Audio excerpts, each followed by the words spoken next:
Xin chào tất cả các bạn, chào mừng các bạn đã đến với kênh Đức Nhân TV. Trong chuyên mục Thuốc Nam trong vườn nhà bạn hôm nay, Đức Nhân TV muốn giới thiệu với cả nhà về củ cà rốt. Cà rốt có tên khoa học là Daucus carota, thuộc họ hoa tán. Cà rốt là loại cây thảo sống 2 năm, lá cắt thành bản hẹp, hoa tập hợp thành tán kép. Trong mỗi tán, hoa ở chính giữa thì không sinh sản và màu tía, còn các hoa sinh sản ở chung quanh thì màu trắng hay hồng. Hạt cà rốt có vỏ gỗ và lớp lông cứng che phủ. Cà rốt là một trong những loại rau trồng rộng rãi nhất và lâu đời nhất trên thế giới. Người La Mã gọi cà rốt là nữ hoàng của các loại rau. Cà rốt cũng được trồng nhiều ở nước ta. Hiện nay, các vùng rau của ta đang trồng phổ biến hai loại cà rốt. Một loại là củ màu đỏ tươi, một loại là củ màu đỏ ngả sang màu da cam. Loại vỏ đỏ hay còn gọi là cà rốt đỏ được nhập trồng từ lâu, nay nông dân ta giữ giống. Loại cà rốt này có củ to, nhỏ, không đều, nõi to, nhiều xơ hay phân nhánh kém ngọt. Loại vỏ màu đỏ ngả sang màu da cam là cà rốt nhập của Pháp, hay còn được gọi là cà rốt tim tôm. Sinh trưởng nhanh hơn loài trên, tỷ lệ củ trên 80%, da nhẵn, lõi nhỏ, ít bị phân nhánh nhưng củ hơi ngắn, mập hơn, ăn ngon, được thị trường ưa chuộng. Cà rốt là một trong những loại rau quý nhất được các thầy thuốc trên thế giới đánh giá cao về giá trị dinh dưỡng và chữa bệnh đối với con người. Cà rốt rất giàu về lượng đường và các loại vitamin cũng như năng lượng. Các dạng đường tập trung lớp vỏ và thịt nạc của củ, phần nõi rất ít, vì vậy củ cà rốt có lớp vỏ dày, nõi nhỏ mới là củ tốt. Trong 100g ăn được của cà rốt, theo tỷ lệ phần trăm có nước 88,5%, protein 1,5%, glucid 8,8%, cellulose 1,2%, chất xơ 0,8%. Muối khoáng có trong cà rốt như kalium, calcium, sắt, phosphor, đồng, bo, brom, mangan, magnesium hay molybden. Đường có trong cà rốt chủ yếu là đường đơn như fructose hay glucose, chiếm tới 50% tổng lượng đường trong củ cà rốt, là loại đường dễ bị oxy hóa dưới tác dụng của các enzyme trong cơ thể. Các loại đường như levulose và dextrose được hấp thụ trực tiếp. Trong cà rốt có rất nhiều vitamin C, vitamin D hay vitamin E và các vitamin nhóm B. Ngoài ra nó còn chứa rất nhiều caroten, cao hơn ở cà chua.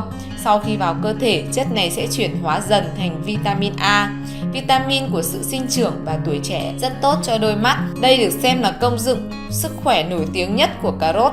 Chúng giàu beta carotene, là một hợp chất mà cơ thể chuyển hóa thành vitamin A hay còn gọi là tiền vitamin A, giúp mắt khỏe mạnh hơn.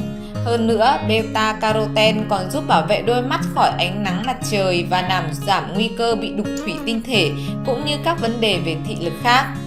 Cà rốt màu vàng có chứa nhiều lutein cũng rất tốt cho đôi mắt của bạn. Các nghiên cứu đã phát hiện ra rằng dưỡng chất này có thể ngăn ngừa thoái hóa điểm vàng liên quan đến tuổi tác, nguyên nhân hàng đầu gây giảm thị lực ở Hoa Kỳ. Các vitamin nhóm B có chức năng như các đồng yếu tố enzyme hoặc tiền nhất cho chúng. Vitamin C và vitamin E có chức năng như chất chống oxy hóa. Từ hạt của cà rốt, người ta chiết xuất được docarin hay còn gọi là cao hạt cà rốt. Hạt có vị đắng, tính bình, có tác dụng sát trùng tiêu ích. Củ cà rốt vị ngọt, tính hơi ấm, có tác dụng hạ khí bổ trung, yên ngũ tạng, tăng tiêu hóa, làm khoan khoái trong bụng. Cà rốt có tính chất bổ, tiếp thêm chất khoáng, trị thiếu máu. Nó làm tăng lượng hồng và huyết cầu tố, làm tăng sự miễn dịch tự nhiên, là yếu tố sinh trưởng kích thích sự tiết sữa, làm cho các mô và da trẻ lại. Nó còn giúp làm điều hòa ruột, chống ỉa chảy, đồng thời nhuận tràng, chống thối vết thương ở ruột, lọc máu, làm loãng mật, trị ho, lợi tiểu, trị run và liền sẹo. Củ cà rốt được dùng làm thuốc uống trong trị suy nhược, rối loạn sinh trưởng, thiếu chất, khoảng còi xương, sâu răng, trị thiếu máu, một số trường hợp thiếu thị lực, ỉa chảy trẻ em và người lớn, bệnh trực tràng coli, viêm ruột non kết, bệnh đường ruột, táo bón, loét dạ dày tá tràng, xuất huyết dạ dày ruột, bệnh phổi như ho lao, ho gà mãn tính, hen, bệnh lao hạch, thấp khớp, thống phong, sỏi, vàng da, xơ vữa động mạch, suy gan mật, giảm sữa nuôi con, bệnh ngoài da, ký sinh trùng ở ruột như sán sơ mít, dự phòng các bệnh nhiễm trùng và thoái hóa, đề phòng lão hóa và các nếp nhăn, dùng ngoài chữa vết thương, loét, bỏng, đinh nhọt, cước, nứt nẻ, bệnh ngoài da như eczema, nấm, chốc nở tại chỗ, đắp vùng áp xe và ung thư vú, ung thư biểu mô. Hạt dùng trị run đũa, run kim, bệnh sán dây, đau bụng run, trẻ bị cam tích.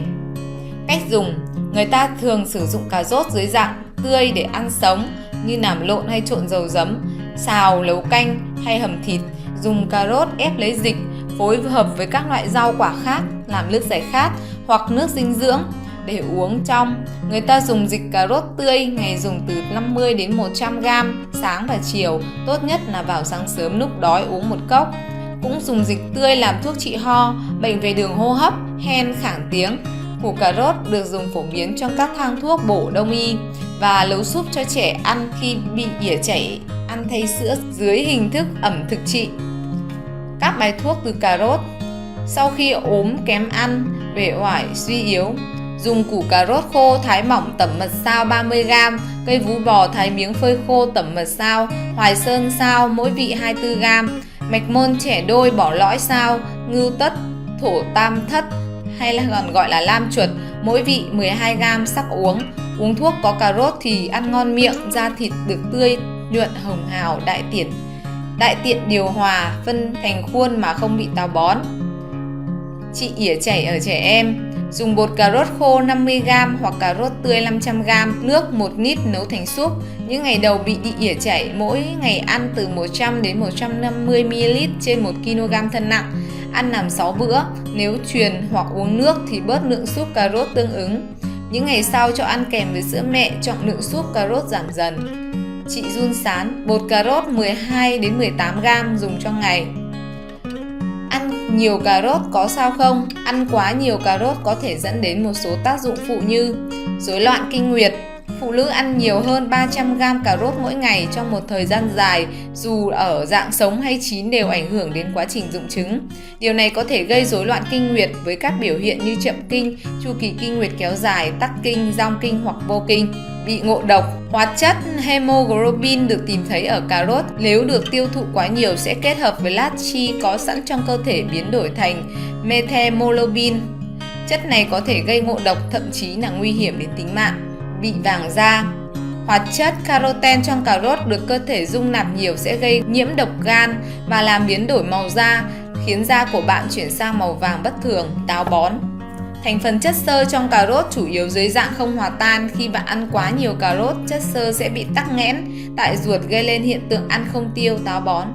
Vậy mỗi ngày bạn nên ăn bao nhiêu cà rốt? Như bạn cũng thấy, bên cạnh những công dụng tuyệt vời của cà rốt thì thực phẩm này cũng có rất nhiều tác hại nếu sử dụng không đúng cách hoặc lạm dụng quá mức.